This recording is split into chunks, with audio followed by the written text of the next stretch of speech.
வணக்கம். நான் உங்கள் அனிச்சம் கனிமொழி. இந்த வாரம் ஞாயிற்றுக்கிழமை ஹிந்து தமிழ் நாளிதழ்ல ஒரு செய்திய படிச்ச உடனே ரொம்ப அதிர்ச்சியா இருந்தது. உண்மையில நடைபெற்ற ஒரு சம்பவம் அது.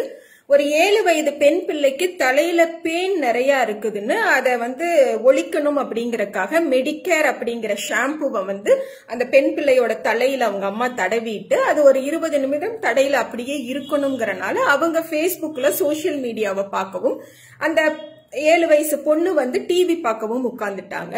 அவங்க அந்த மொபைல்ல இருந்தனால அவங்க அம்மா அந்த டைமை கவனிக்க தவறிட்டாங்க. அந்த பெண்ணும் அப்படியே டிவி பார்த்துட்டே இருந்தவ ஒரு கட்டத்துல ஒரு 40 நிமிஷம் 50 நிமிஷம் கழிச்சு என் தலை அரிக்குது அப்படின்னு அவங்க அம்மாவை கூப்பிட்டப்போ அவங்க அம்மா அந்த சோசியல் மீடியால காட்டின அந்த இன்ட்ரெஸ்ட்னால திரும்ப அந்த பெண்ணை இன்னும் கொஞ்ச நேரம் இரு அப்படின்னு சொல்லியிருக்காங்க.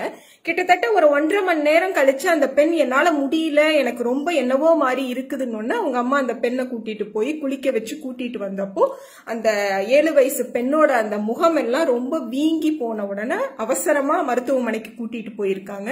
அப்படி மருத்துவமனைக்கு போகவே அந்த பெண் சுயநினைவை இழந்திருக்கிறா, மயக்கமாயிட்டா. அப்ப டாக்டர்ஸ் செக் பண்ணதுக்கு அப்புறம் அந்த பெண்ணோட அந்த மருந்து அவங்க தேய்ச்ச அந்த ஷாம்பு மூளை வரைக்கும் இறங்கிருச்சு. அதனால கோமாக்கு போயிட்டான்னு சொல்லி இப்ப அந்த பெண் உயிரோடவும் இல்லை, இறந்து போயிருச்சு அந்த 7 வயசு பெண் அப்படிங்கிற ஒரு அதிர்ச்சியான செய்தியை படிக்க நேர்ந்தது. அப்புறம் அந்த ஷாம்பு பாட்டில்ல தெளிவா எழுதி இருக்கு 20 to 30 நிமிடங்களுக்குள்ள கண்டிப்பா அந்த தலை கழுவப்பட்டணும், குளிச்சிடணும் அப்படின்னு தெளிவா அந்த ஷாம்பு பாட்டில்ல எழுதி இருக்கு அப்படிங்கிற ஒரு செய்தியும் அதுல சொல்லி இருக்காங்க.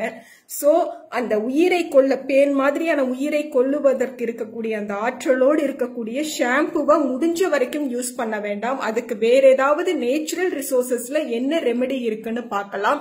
இல்ல அப்படியே உபயோகப்படுத்தக்கூடிய கட்டாயத்தில் இருக்கவங்க தயவு செய்து ஒரு 10 நிமிடத்துக்குள்ளாக அந்த பிள்ளைங்களோட தலைய கழுவறக்கு உரிய முறையை பயன்படுத்தணும். எந்த ஒரு டைவர்ஷனும் இல்லாம கவனம் அவங்க மேலேயே இருக்கணும் அப்படிங்கறத இந்த செய்தி குறிப்பிடுது. அதுக்கு அடுத்தபடியா பொடுகுன்னு சொல்லக்கூடியதும் கூட நம்முடைய தலையில இருக்கக்கூடிய ட்ரைனஸ், வறட்சியின் காரணமாக நம்மளுடைய அந்த மண்டை ஓட்டுல இருந்து உற்பத்தி ஆகிறது தான். பேனுக்கு ஈக்குவலான அந்த கெமிக்கல்ஸ் தான் அந்த பொடுக ஒழிப்போம்னு சொல்லக்கூடிய ஷாம்பூஸ்லயும் ஆட் பண்ணுவாங்க. சோ நிறைய எண்ணெய் தேய்ச்சி குளிக்கிறதே அதுக்கு ஒரு பெஸ்ட் ரெமெடியா இருக்கும். சோ முடிஞ்ச வரைக்கும் ஷாம்பு மாதிரியான பொருட்களை தவிர்ப்போம். அதுதான் புற்றுநோய்க்கான மூல காரணம் அப்படின்னு நிறைய நம்ம இப்ப பேசிட்டு இருக்கும் பொழுது இது மாதிரியான செய்திகளை கவனத்துல கொண்டு விழிப்போடு செயல்படுவோம். நன்றி.